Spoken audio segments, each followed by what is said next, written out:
Gikawat nila.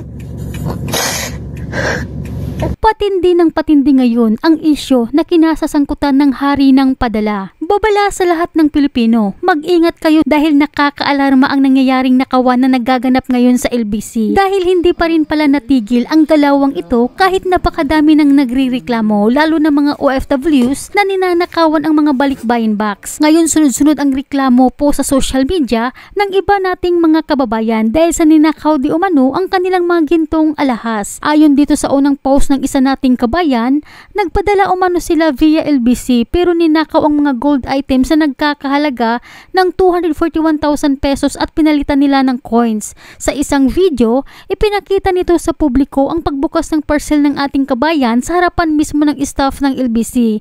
Sa halip na mga ginto sana ang makikita nito, puro mga coins na ang laman ng plastik na pinagbalutan ng mga alahas.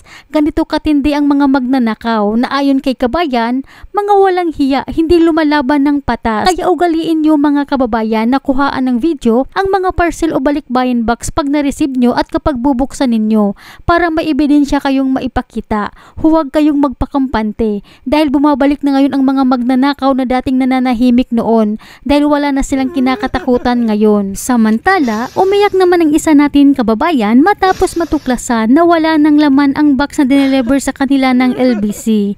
Inubos lahat ng magnanakaw ang kanyang mga gintong alahas na pinaghihirapan na dugot pawis ang pinuhunan na nagkakahalaga umano ng mahigit sa 363,000 pesos na ayon sa kanya, bukas umano ang likod ng box na kanya itong matanggap kahit napasugod sila sa LBC para mag-report.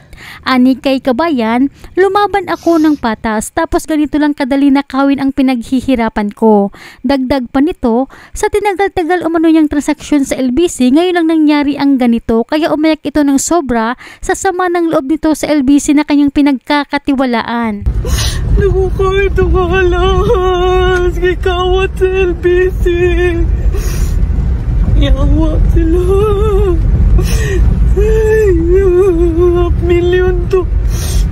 Ay, grabe first time. Ampre ang likod. Pag ano nila pag-atag, gikawat na nila, Lord. Lord God. Ayaw tawan, Lord.